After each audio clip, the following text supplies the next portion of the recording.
When I opened my eyes the next morning, it took me a while to get my bearings about me. I felt dried out, and I know I had the cocktails I had last night to thank for that. But I was rocking in a gentle sway that was trying to lull me back to sleep. In my bed was a big, warm, solid man that was very comfortable. I looked down at Lion, who was still asleep.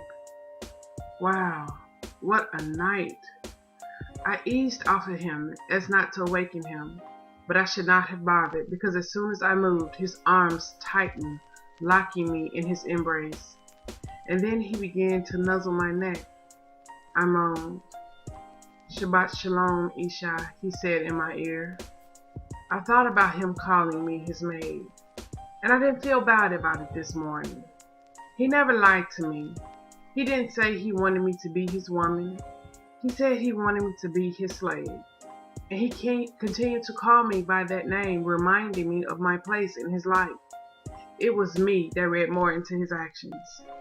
If he wanted to keep our relationship on an employee-employer kind of level, that was fine with me. This way, I can search for the staff and my heart won't get involved.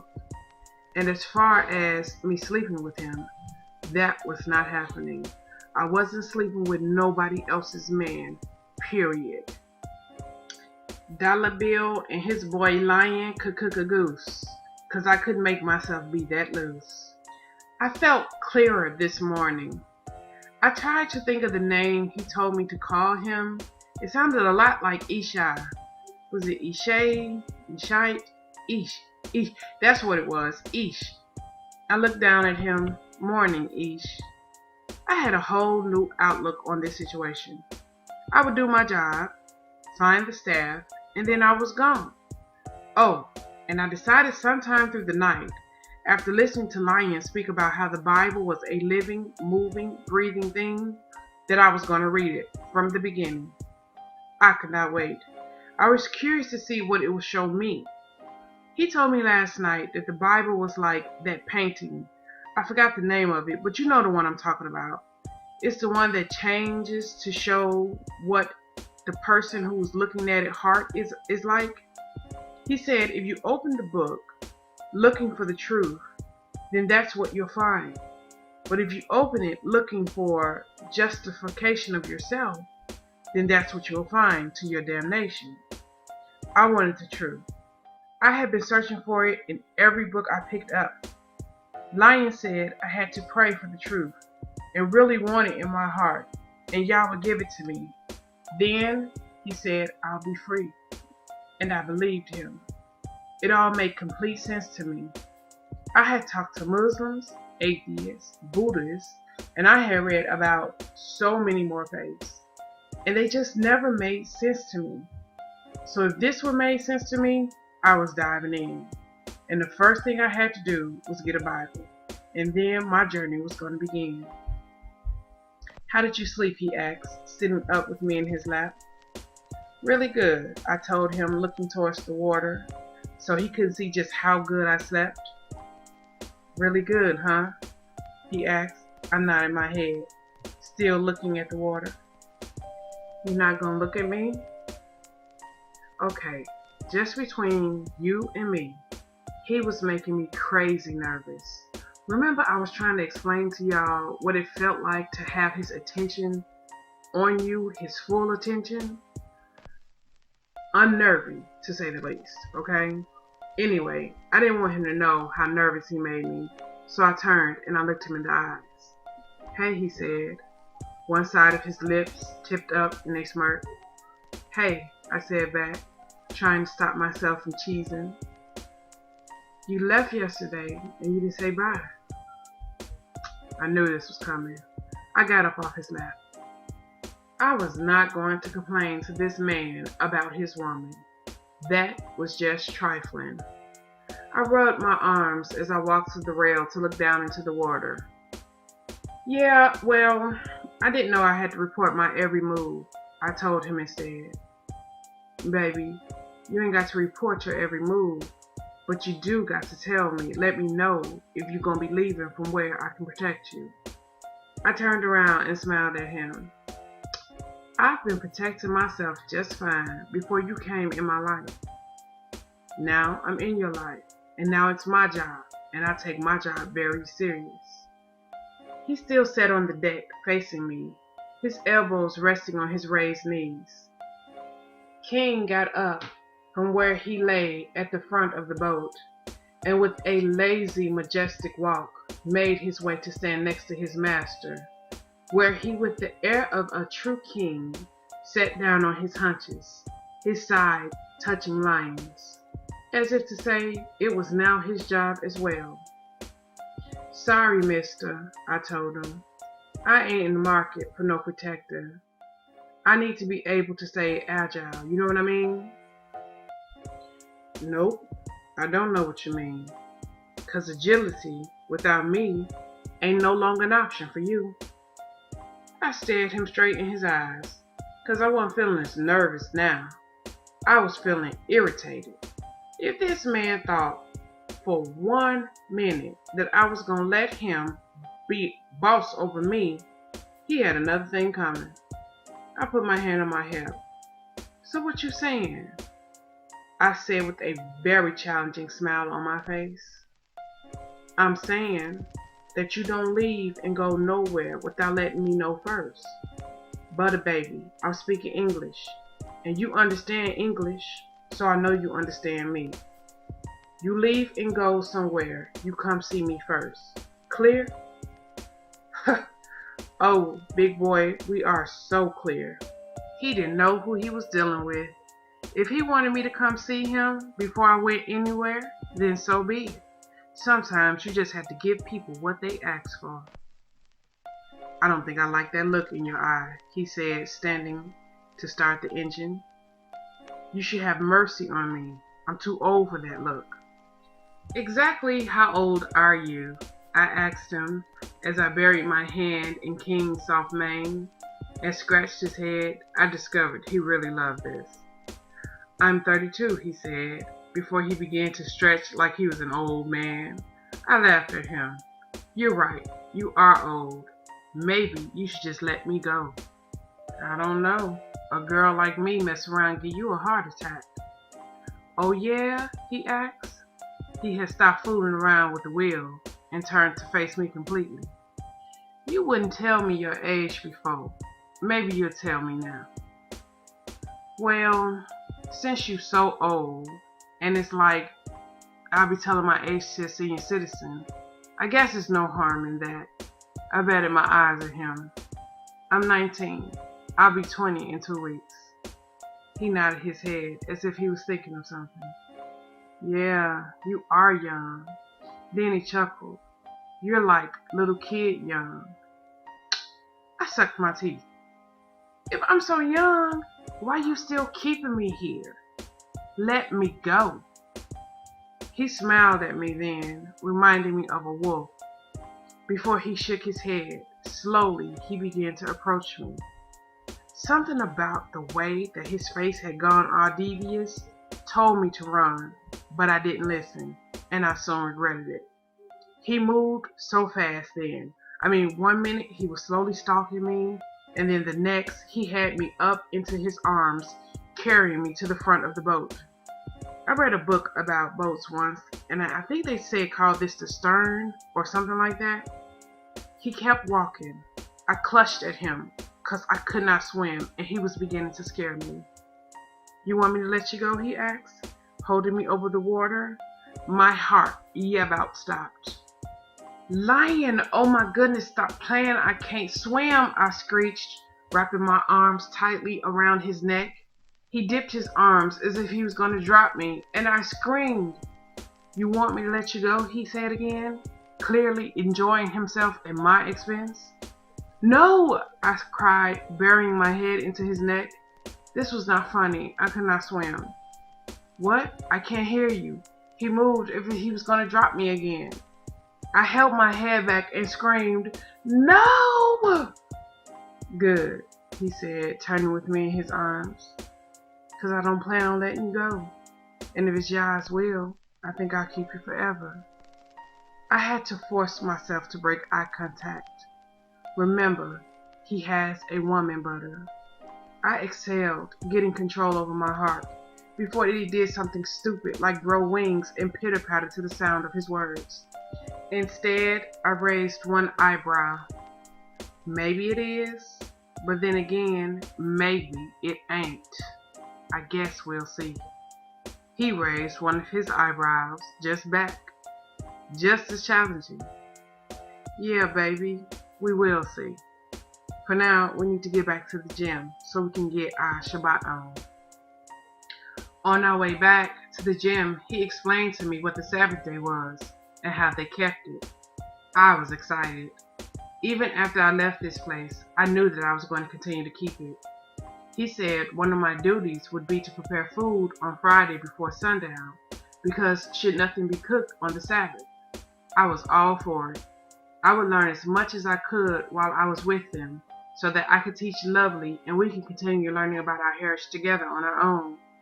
"Do you want me to take you by your place so that you can grab some things?" he asked. "Yeah, that would be great." Oh, goodness. I spoke too soon. I mean, it's not that I'm ashamed that I live in the projects. It's just that the Taylor homes wasn't that friendly to somebody that wasn't theirs. However, I needed not even worry. As soon as Lion stepped out of the car, he was treated like a superstar. Almost giving me a heart attack, the kids began to crowd around his truck to stare in at King. He left the windows rolled down, telling King to stay, and warning the kids not to stick their hands in the windows. Oh my goodness, was that all he was going to do? I was worried. "Do you think they're going to listen to you?" I asked him. But he just laughed. "King don't eat little Hebrew children. Relax." Easy for him to say. I was a nervous wreck. True, King was amazingly tamed. It wasn't him I was worried about. These kids and these jets was amazingly wild.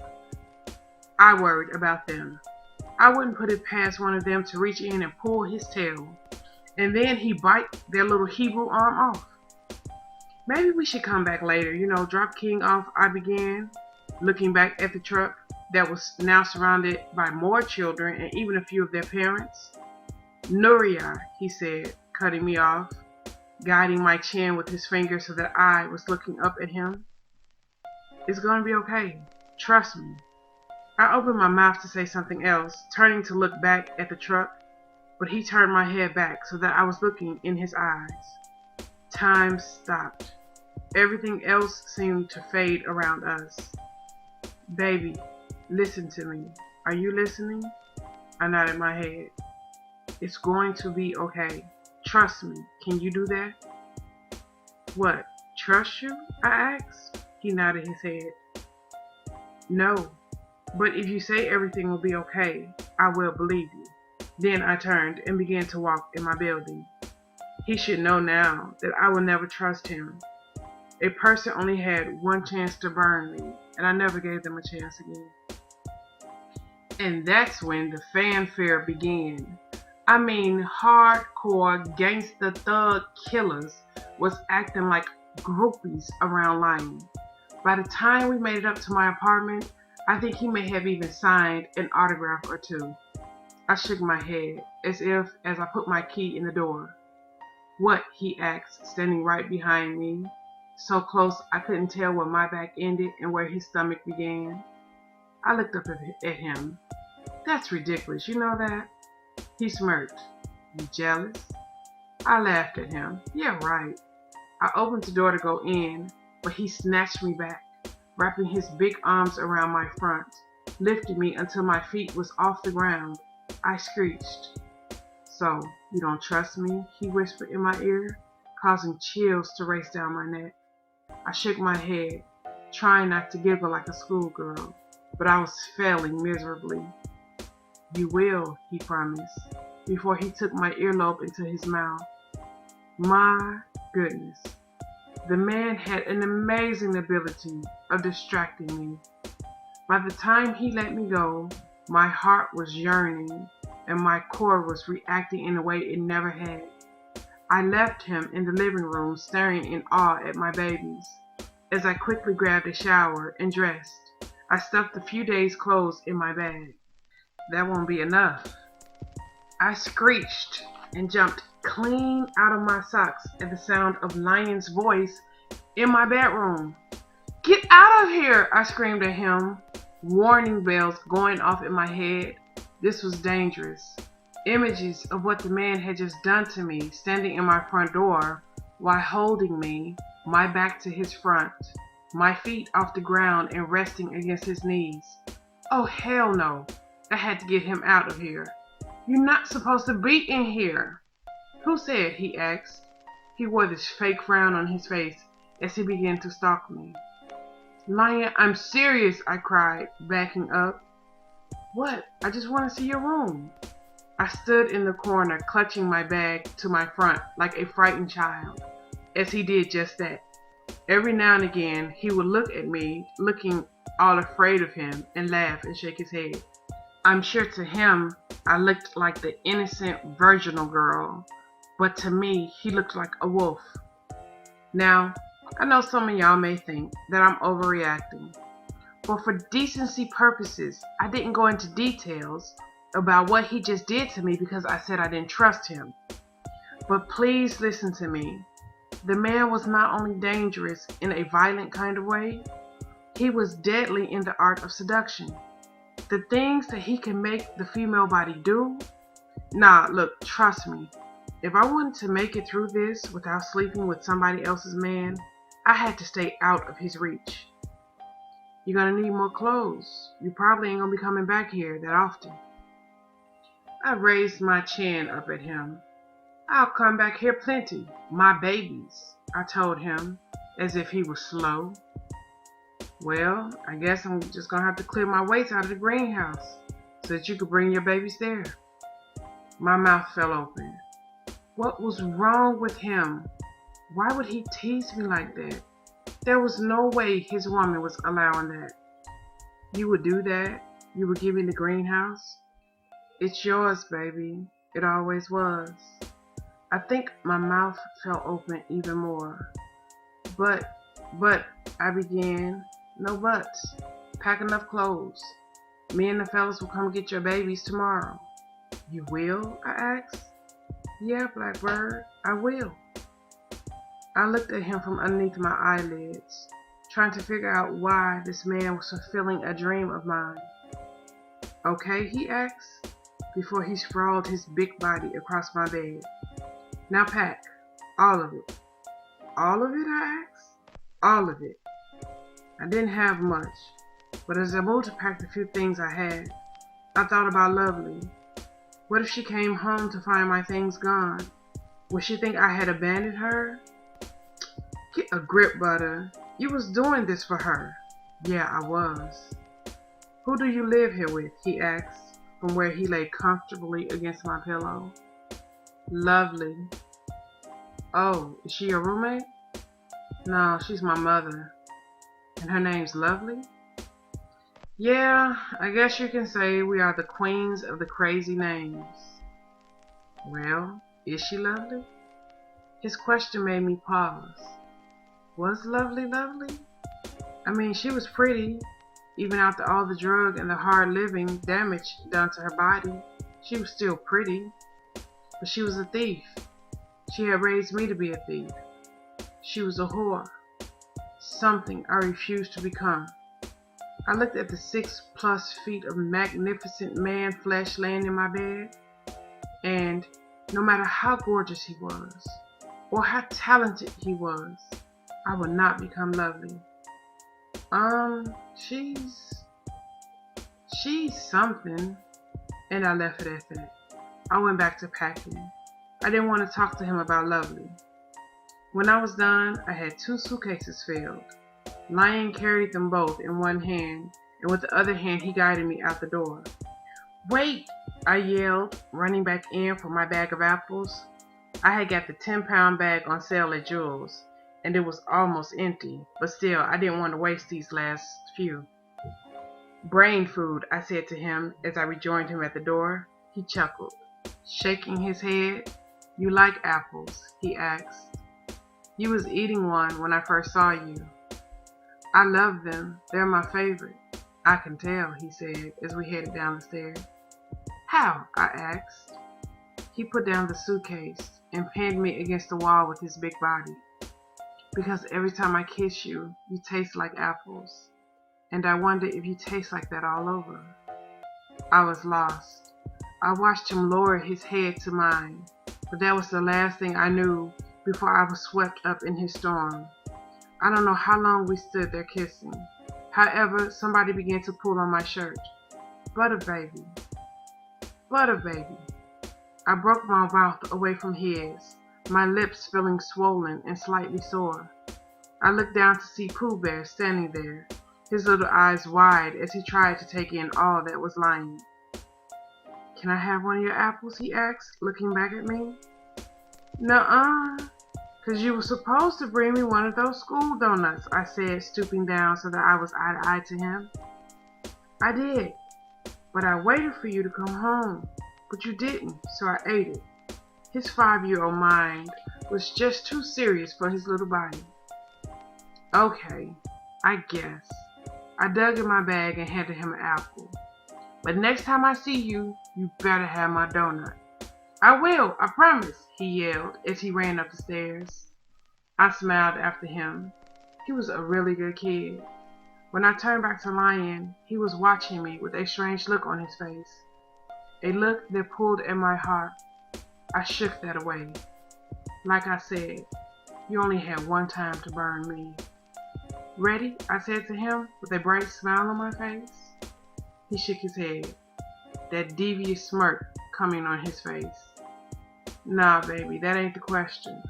The question is, are you ready?"